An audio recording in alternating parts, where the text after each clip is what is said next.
The sword arced toward Endric's face, and he ducked, swinging his blade around as he did.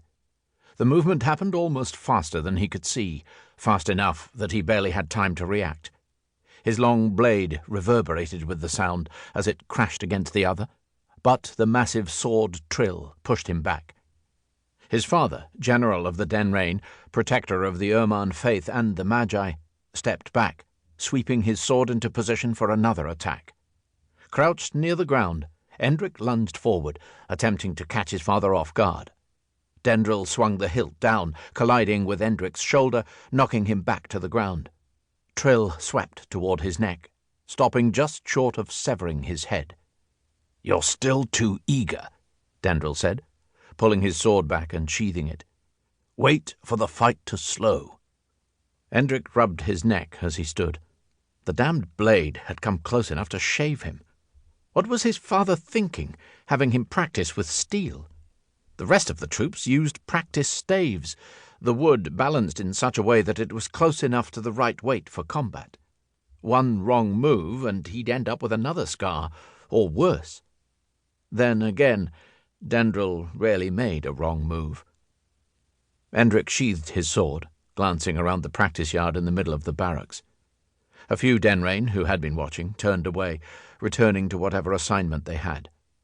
Seeing Endric beaten by his father was no longer unique. They trained like this nearly every day, and Endric lost every time. But there was still something about watching a swordmaster like Denraen demonstrating his skill. Had it not been him on the receiving end, Endric would have enjoyed watching as well.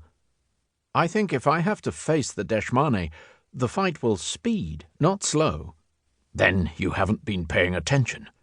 Like I said, you're eager." "Eager to knock you back, at least," Endric said, wiping sweat from his brow. The day wasn't hot. This high up in the mountain, Vasha should not be hot. But the mixture of his exertion and the undercurrent of heat from the Terralin mines left him sweating. "Eagerness leads to defeat. It's your willingness to attack that I exploit, Endric. When you see that, when you learn patience and planning, you'll be difficult to defeat. For now, you are not." Denraen nodded for Endric to follow, turning away from him and starting his morning survey of the barracks. Endric stared after him. The comment was something of mixed praise, typical of his father. Had it been the same with Andril? Endric had never known how his father treated Andril when they sparred, knowing only that the two of them had been known to have epic duels, though they were typically closed to the rest of the Denraen. Endric suspected that had been Andril's request rather than his father's. Had Andril won, he would have the right to assume command of the Denraen. There was no chance that Endric would defeat Denraen any time soon. How had he ever thought that he could?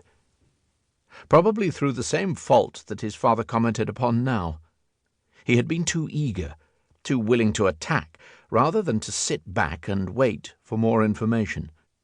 It had nearly ended him, and he had the scar across his chest, and the residual embarrassment from the ease with which his father had defeated him, to remind him of that mistake.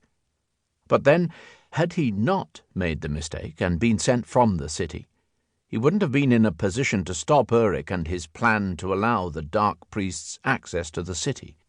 That was the reason he felt like Denraen rarely made mistakes. There had been one, though, and it had resulted in the loss of Andril.